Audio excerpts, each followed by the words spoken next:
ED విజయసాయిరెడ్డికి నోటీసులు జారీ చేస్తే ఇప్పుడు మరొక ఎంపీకి కూడా నోటీసులు ఇచ్చింది ఈడీ అధికారులు. Mithun Reddy. So YCP MP Mithun రెడ్డికి ఈడీ నోటీసులు ఇచ్చింది. ఈ నెల 23న విచారణకు హాజరు కావాలని ఆదేశించింది. ఈ కేసులో ఇప్పటికే మాజీ ఎంపీ విజయసాయిరెడ్డికి నోటీసులు వచ్చాయి. ఇప్పుడు మళ్ళీ మిథున్ రెడ్డికి నోటీసులు వచ్చాయి. విజయసాయిరెడ్డిని 22వ తేదీన, ఇటు మిథున్ రెడ్డి 23వ తేదీన విచారించబోతున్నారు. సో మరి ఎటువంటి కీలక పరిణామం చోటు చేసుకుని చూడాలి. సో మాజీ ఎంపీ అండ్ ప్రస్తుత ఎంపీకి వరుసగా నోటీసులు రావడాలు, ఒకరోజు తర్వాత ఒకరిని, అంటే ఒకరి తర్వాత ఒకరి వెంటనే ఒకరోజు విడుదలలోనే ఎంట్రీ వాళ్ళని ఇన్వెస్టిగేట్ చేయడాలు, వారిని విచారణకు పిలిచి విచారించడాలు చాలా హాట్ టాపిక్గా మారాయి. సో ఇది ఎంపీల వరకే పరిమితం అవుతుందా? ప్రభుత్వంలో ఇంకెవరైనా పెద్దల పేర్లు బయటపడతాయా? గతంలో రాజ్ కసిరెడ్డి అనేటువంటి వ్యక్తి నుంచి మొదలైనటువంటి ఈ నిర్వాకం కాస్త ఇక్కడ వరకు చేరింది. మరి ఎంత దూరం వెళ్తుందో చూడాలి. డైరెక్ట్గా బిగ్ బీలను టచ్ చేసే అవకాశం ఉందా? గతంలో చాలా వరకు కూడా ఒక ప్రధానమైనటువంటి వ్యక్తి ఉన్నారు, లేకపోతే బిగ్ బీ ఉండబోతున్నారు అనే రకంగా చర్చలు జరిగాయి. సో మరి ఆ బిగ్ బీ ఎవరు, ఏంటి, ఎలా ఉండబోతుంది, ఈడీ విచారణ ఎలాంటి విషయాలు బయటపడతాయి, ఎటువంటి విధంగా చేతులు మారాయి? బేసిక్గా ఈడీ ఎంట్రీ ఇచ్చిందంటేనే ఆర్థిక నేరానికి పాల్పడ్డట్టు. సో అది ఏ రకంగా దొంగ డబ్బుని దాచుకున్నారు, లేకపోతే బ్లాక్ మనీని తీసుకున్నారు, ఏ రకంగా స్కామ్ జరిగింది, దీని వెనుక ఇంకేంటనేది బయటపెట్టడం కోసం మాత్రం ఈడీ ఎంట్రీ ఇస్తుంది. సో మరి దీనికి సంబంధించి మరిన్ని అప్డేట్స్తో మా ప్రతినిధి ఏపీ ఇన్పుట్ ఎడిటర్ కృష్ణమోహన్ మరికాసేపట్లో అందుబాటులోకి వస్తారు. సో ఇక్కడ మనం చూస్తున్న విజువల్స్లో గతంలో విజయసాయిరెడ్డి వైసీపీకి రాజీనామా చేసిన తర్వాత పలు మీడియా సమావేశాల్లో మాట్లాడుతూ సంచలన వ్యాఖ్యలు చేసుకొచ్చారు. సో నేను డెఫినెట్గా అన్ని విషయాలు బయట పెడతాను, ఎవరిని ఎక్కడ ఉంచాలో నాకు తెలుసు, ఎవరి విషయాలు ఏం జరిగిందని మొత్తం నాకు విషయాలు తెలిసినట్టుగా ఆయన చెప్పుకొచ్చే ప్రయత్నం చేశారు. ఇప్పుడు మరి మిథున్ రెడ్డి విచారణలో ఆయన ఏం చెప్తారో చూడాలి. మరి గతంలోనే సిట్ అధికారులకి పూర్తిగా జరిగినట్టుగా చెప్పానని చెప్పినటువంటి విజయసాయిరెడ్డి ఈరోజు ఈడీ ముందు ఏం చెప్తారో చూడాలి. Prevention of money laundering act ప్రకారంగానే ఈడీ ఎంట్రీ ఇస్తుంది. సో మనీ లాండరింగ్ జరిగింది అన్నప్పుడు మాత్రమే ఈడీ ఎంట్రీ ఇచ్చి విచారణ జరుపుతుంది. కాబట్టి వాళ్ళకి పక్కా ఆధారాలు ఉంటే తప్ప ఈడీ అంత ఈజీగా రంగంలోకి దిగదు. సో ఈడీ రంగంలో దిగిందంటే డెఫినెట్గా కొంత దీని వెనుక మనీ లాండరింగ్ జరిగినట్టుగానే భావించాలి. సో మరి మిథున్ రెడ్డి, విజయసాయిరెడ్డి ఇద్దరు కూడా గత ప్రభుత్వంలో ఎంపీలుగా పనిచేసిన వారే ఇప్పుడు మిథున్ రెడ్డి ఇంకా ఎంపీగా కొనసాగుతున్నారు.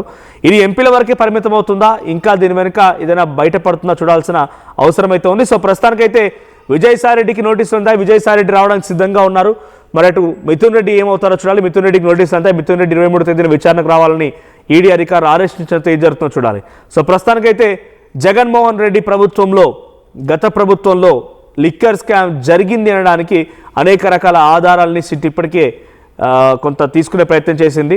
సో డైరెక్ట్గా ప్రభుత్వం చేతనే లిక్కర్ సప్లై చేయబడింది కాబట్టి కొన్ని బేవరేజెస్ దగ్గర డబ్బులు తీసుకోవడాలు, కొన్ని చోట్ల ఆన్లైన్ ట్రాన్సాక్షన్ లేకుండా క్యాష్తో మెయింటైన్ చేయడం మూలంగానే క్యాష్ ఇష్టం వచ్చినట్టుగా ఉండాలి, అండ్ ఆర్డర్ కరెక్ట్గా ఉండకపోవడాలు, ఇన్ అండ్ ఎగ్జిట్ ఆర్డర్ కరెక్ట్గా ఉండకపోవడాలు, రకరకాల కారణాలు ఉన్నాయి. ఏదేమైనా ఈ కారణాలన్నింటినీ ఈడీ ఎలా బయటపెడుతుంది, ఎటువంటి అంశాలు బయటపడతాయో చూడాలి. సో ప్రస్తుతానికి ఈడీ అధికారుల నోటీసులకి ఎవరు ఏ రకంగా స్పందిస్తారో, విజయసాయిరెడ్డి ఏం చెప్తారు, మిథున్ రెడ్డి ఏం చెప్తారో చూడాలి. రాజ్ కసిరెడ్డితో మొదలైనటువంటి ఈ ఎంక్వైరీ, రాజ్ కసిరెడ్డి నివాసాల్లో సోదాలు జరిగాయి. ఆయన కుటుంబ సభ్యులను విచారించారు, ఆయన బంధువులను విచారించారు. ఆ తర్వాత పలువురికి నోటీసులు అందా. ఇదే మాదిరిగా రాజ్ కసిరెడ్డి తర్వాత ఇంకొక పిల్ల వరుసగా ఒక్కో పేరు బయటపడుతూ వచ్చాయి. చివరిగా మిథున్ రెడ్డిని కూడా అరెస్ట్ చేయాల్సి వచ్చింది. సో అప్పుడు వైసీపీ ప్రభుత్వంలో చాలా కీలకంగా వ్యవహరించినటువంటి వ్యక్తుల్లో మిథున్ రెడ్డి కూడా ఒకరు. జగన్మోహన్ రెడ్డికి అత్యంత సన్నిహితులు ఆ కుటుంబం, పెద్దారెడ్డి కుమారులు ఇద్దరు కూడా. సో ఇప్పుడు మరి మిథున్ రెడ్డిని మళ్ళీ విచారణకు పిలువబోతున్నటువంటి ఈడీ ఎటువంటి అంశాలు బయటపడతాయో చూడాలి.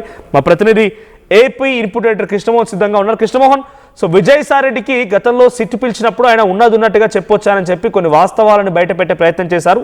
మీడియా సమావేశాల్లో కూడా ఆయన కొన్ని సెన్సేషనల్ వ్యాఖ్యలు చేసుకొచ్చారు. ఇప్పుడు మళ్ళీ ఈడీ ఆయన్ని పిలిచింది 22వ తేదీన విజయసాయిరెడ్డిని, 23వ తేదీన మిథున్ రెడ్డిని వరుసగా విచారించబోతున్నారు. ఈ విచారణలో మనీ లాండరింగ్ జరిగిందన్నప్పుడు మాత్రం ఈడీ ఎంట్రీ ఇస్తుంది. సో ఏ రకమైన మనీ లాండరింగ్ జరిగింది, ఎటువంటి రాజకీయ చర్చ జరుగుతోంది ఈ నోటీసుల పైన? బేసిక్ గా వరుసగా ఇద్దరు వైసీపీ ఎమ్మెల్యేలకి మనం తీసుకుంటే ఒకటి విజయసాయిరెడ్డికి, రాజ్యసభ సభ్యుడిగా ఉన్న విజయసాయిరెడ్డి గతంలో ఆయనకి 22వ తారీఖున హాజరు కమ్మంటే ఇప్పుడు ఎంపీ మిథున్ రెడ్డిని 23న హాజరు కావాలని చెప్తున్న పరిస్థితి అయితే మనం క్లియర్ గా చూస్తున్నాం.